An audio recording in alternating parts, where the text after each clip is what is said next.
Welcome to the Times of Israel's daily briefing. Today is Wednesday, March 26, day 537 of the war. Amanda Borschel-Dan here with our senior analyst, Rettig Gur. Hi, Chaviv. Thanks for joining me today. Hi, Amanda. The 2025 budget bill passed yesterday, just days before the March 31st deadline to pass it before general elections would have automatically been called.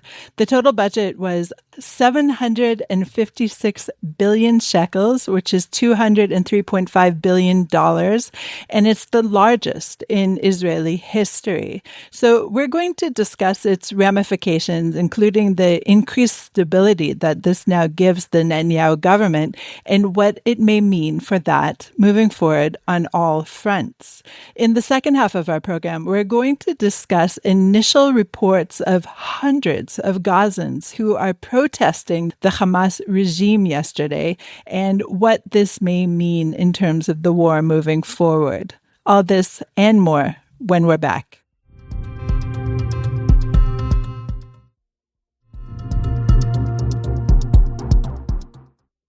The 2025 budget bill passed its final and third reading to become law yesterday afternoon, removing really a major threat to the stability of Prime Minister Benjamin Netanyahu's government.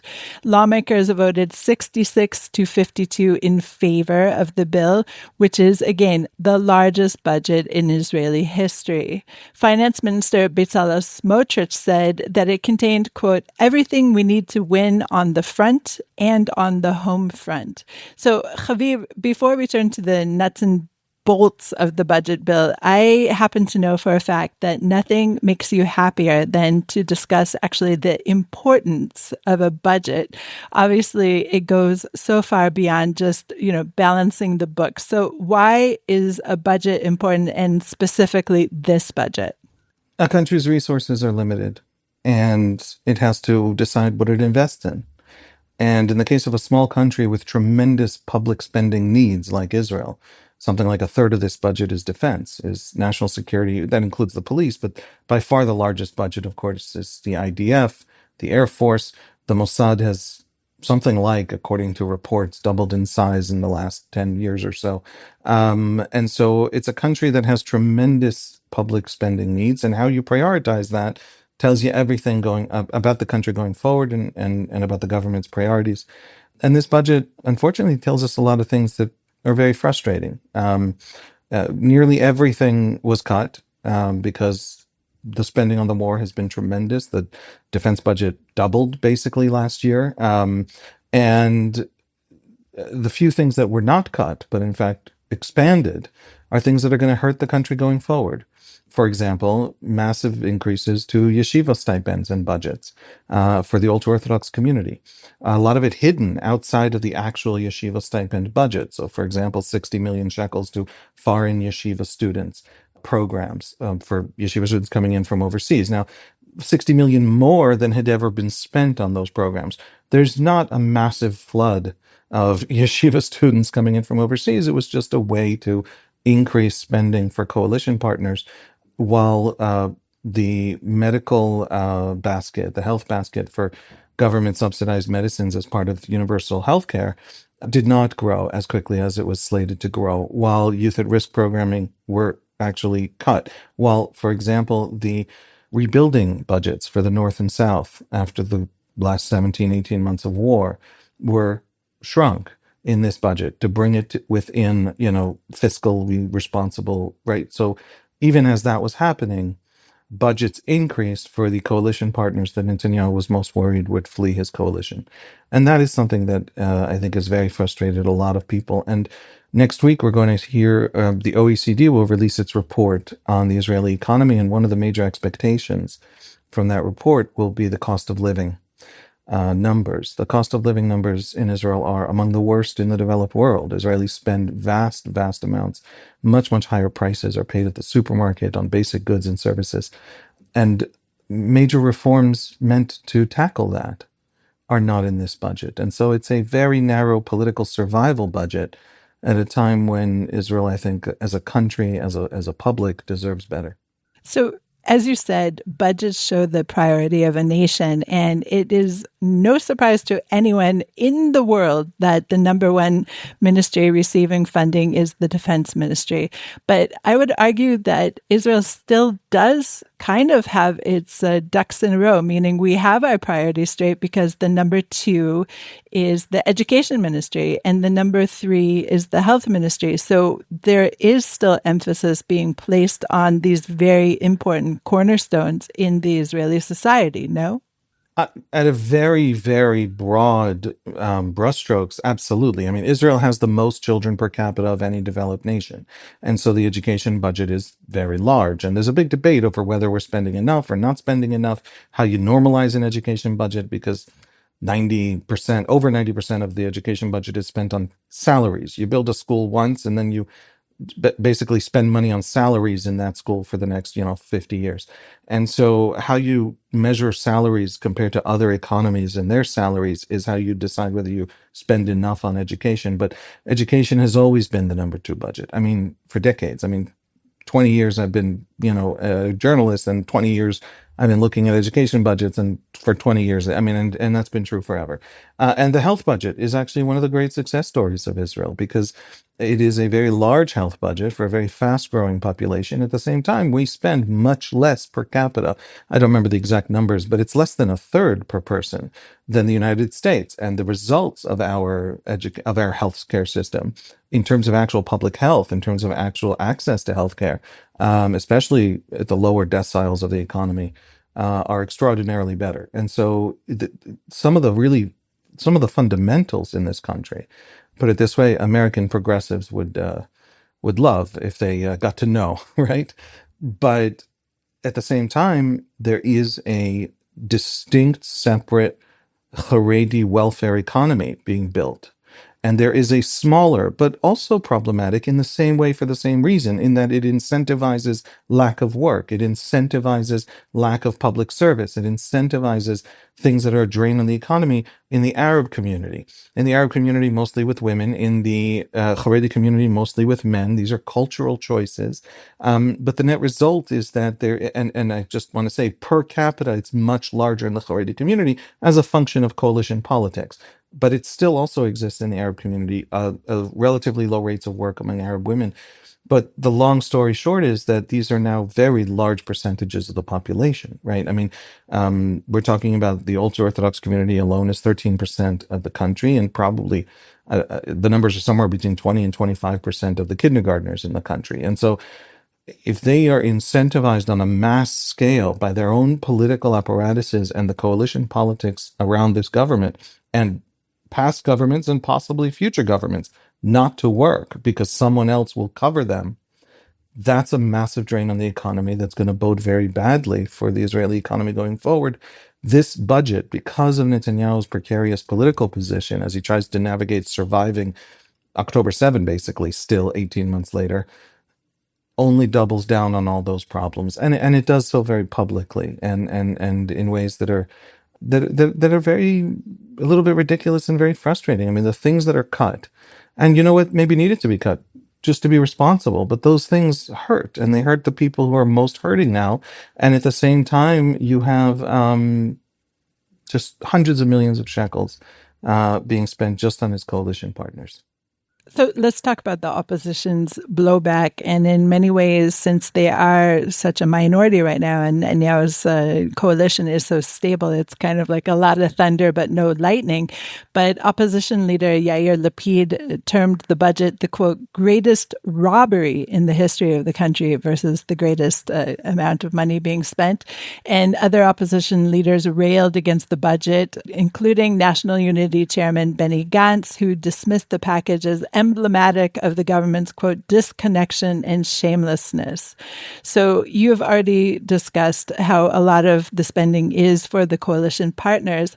What are they saying about this budget?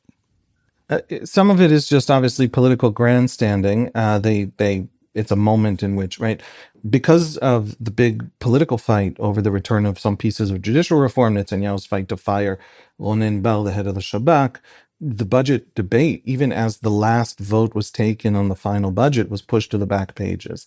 And some have argued, and I think it's a reasonable argument, because this is how all political campaigns work, that if you're going to pass an unpopular budget, it doesn't hurt to start a massive page one kind of crisis to push that budget through, stabilize your government for another year, and then let the crisis itself die down. In other words, maybe there was a little bit of politicking going on here. I don't think that's a conspiracy theory. I don't think it's unreasonable. We have seen it before from Netanyahu and from all other Israeli prime ministers who had bad budgets to pass. So that's, they're trying to push back to the front page something that is unpopular. Unpopular, by the way, among Likud. For example, benefits are dropping on working class Israelis, and taxes are rising on working class Israelis. Everybody who owns a small business in Israel saw their value-added tax rise from 17% to 18%. And this year, and that's not small if your margin is not a lot of percentage points of your total revenue. And so the working class is paying more. A lot of Israeli businesses went under because of the war. A lot of people have sacrificed tremendously. And one of the conditions of the Haredi community for agreeing to this budget, and there was a debate, and Goldknopf from the United Torah Judaism Party was against voting for the budget. And then there was a whole big fight within Haredi politics over whether to go forward with it or not. Well, one of the conditions is that the government is now also going in for the Haredim stabilizing the government for the next year, is that the government is now going to pass draft exemption law that further doubles down on this exceptional both welfare and also non-serving Haredi population. So they want to put that onto the front page, and it's really hard for them to. Bezalel Smotrich is the finance minister. He's also a free market guy. He knows in great detail the problems with this budget and why it will actually be an anchor on the Israeli economy, dragging it down. And 3 days before the budget vote, the government approved 13 new settlements that had been non-recognized or neighborhoods of other settlements. They gave them official recognition. So he comes from the religious Zionism movement and also from the settler wing of the religious Zionism movement. And his people got this gift from the government just in time to cover for an unpopular budget. So you see it throughout in all the different constituencies. They planned a deployment of a problematic budget. Look, the deficit spending is something like 4.9% of GDP. And if you take these numbers projected forward, this is something that was in the business papers this morning, we're going to have 3.1% of GDP deficit spending for next year's budget based on the same formulas. It's going to rise and rise and rise. And so somebody has to change the direction. And if Netanyahu's next government, if he wins the next election, and it's as narrow as the polls have been telling us for the last 7 years or so, since 2019 and going forward, he'll need the Haredim just as much, and the direction will be even more so in this direction. So it's a problematic budget, and it's a problematic direction for the country. And ironically, Netanyahu knows that better than just about any other politician in Israel. His very ideology in economic terms is that free market kind of ideology that doesn't want massive government welfare spending to disincentivize work. Okay, Haviv, we will discuss more on this in future episodes, but in the meantime, we'll go to a short break and then talk about what's happening in Gaza.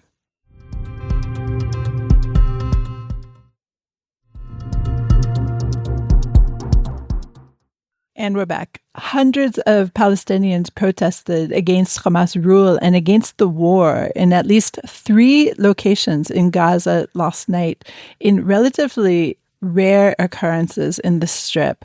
And footage showed about 100 residents of Beit Lahia, which is in the northern Gaza Strip, holding a protest calling for an end to the war and an end to Hamas's governance, with some demonstrators carrying signs reading "Stop War" and "Children in Palestine want to live."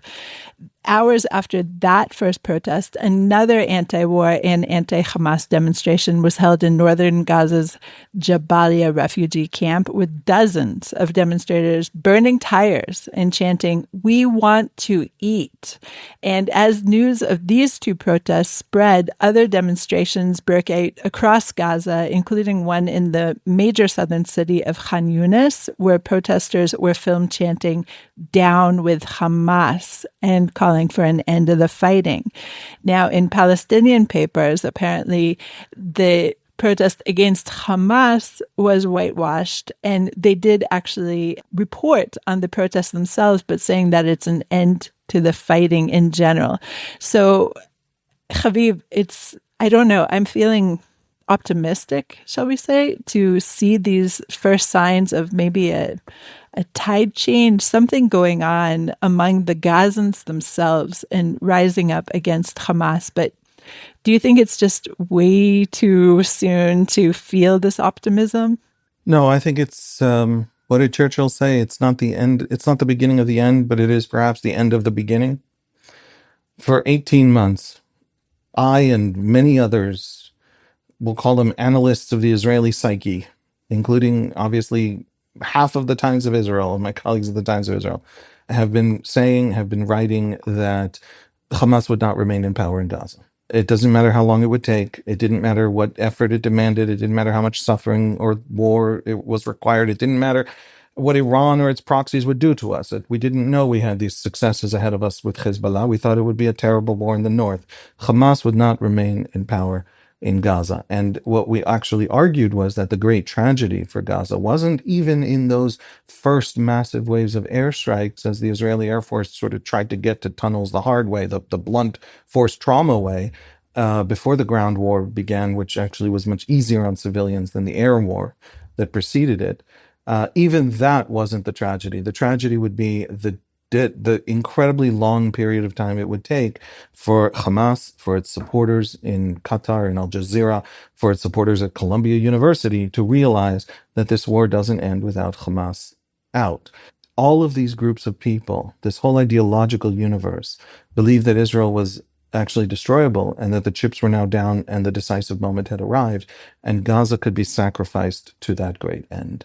And it wasn't going to work. And it didn't matter if you love Israel, if you hate Israel. I'm sorry for the rant. It's going to end in 1 second.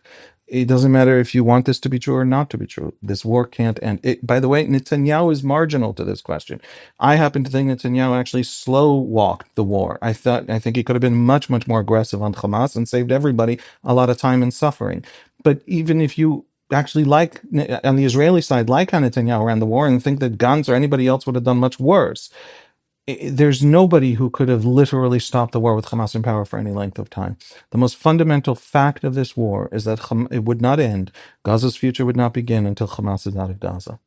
And what we just saw was the second big hostage deal in which Hamas marketed it to Gazans, sold it to Gazans as an end.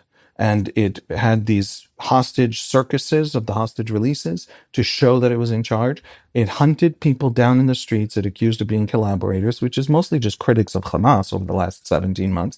It killed them in broad daylight, and it uploaded videos of those killings to the internet so all Gazans could see that you don't challenge Hamas. Hamas's claim now was the war's over. Well, guess what? The war's back, and it will continue to be back again and again and again and again. And Gazans are realizing that there is no path out for institutional survival in Gaza for Hamas. There isn't one, no matter how much Hamas claims there is. All that is left for Hamas to decide is how much Gaza pays before it is willing to let go. And that is a basic truth of this war. And some of us were saying it 18 months ago. And some of us were saying that it'll take them forever to figure this out. I actually used the word 3 years at one point. So what is happening right now? What is happening right now is that Gazans have now realized large numbers. If 1,000 protest, 100,000 think it. And if 10,000 protest, 1,000,000 think it. Gazans are realizing that Hamas actually has no path out, and that Israel will not live next to Hamas, and that Gaza's future begins when Hamas leaves. So I think this is the end of the beginning. And ironically, I also think that it'll take much longer for Columbia University protesters and Al Jazeera reporters who did exactly what you said. Not only did they report the protests as anti-war protests rather than specifically anti-Hamas's war protests, but they didn't show up to the protests at first.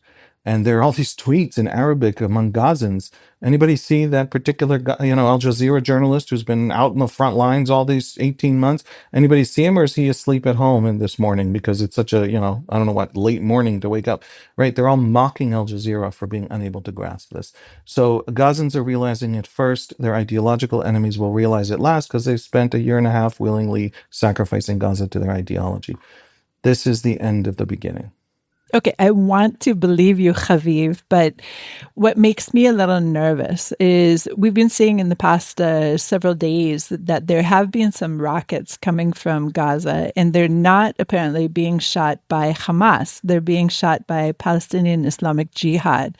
And so whenever you take one bad actor from this, constellation, it leaves a vacuum. And the question always is, what will fill the vacuum? And could it be actually worse than what you had to begin with? So we still have Palestinian Islamic Jihad. We still have all sorts of other bad actors in Gaza. We say Hamas as this kind of archetype of the terrorist in Gaza, but there are more regimes ready to fill that vacuum right away. And that's what worries me as well.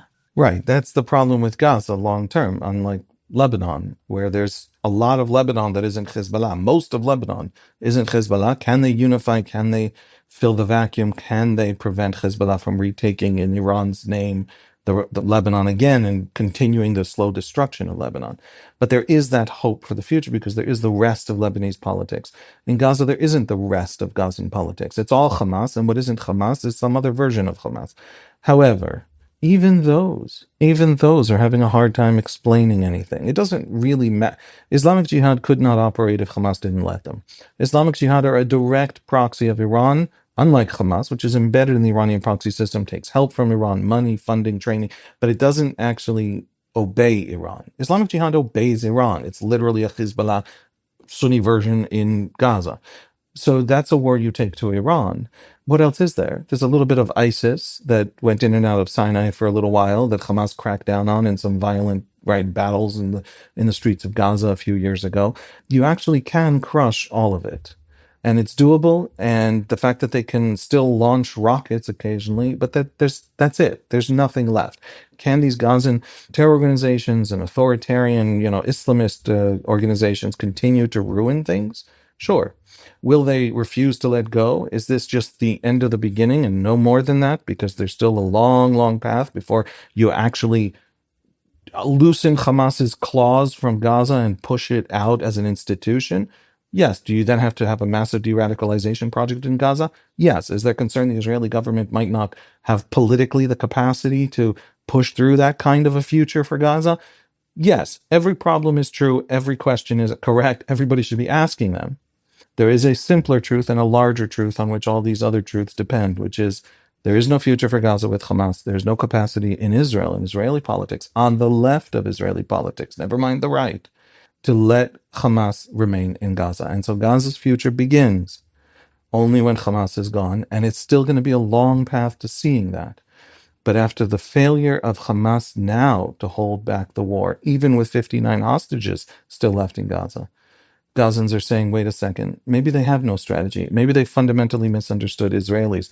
Maybe this was a mistake. And then everything was ruined for nothing. And so that realization, the sooner it dawns, the sooner a better world can be born out of this destruction. Okay, listeners, we are definitely following this on the website, so please check out our live blog for more updates. Chaviv, thank you so much for joining me this morning. Thanks, Amanda. Thanks for listening to the Times of Israel's Daily Briefing. Please check out another installment tomorrow. This episode was produced by the Podwaves. If you have any questions or comments about this or any other episode, please drop us an email to podcast@timesofisrael.com. Until tomorrow, shalom.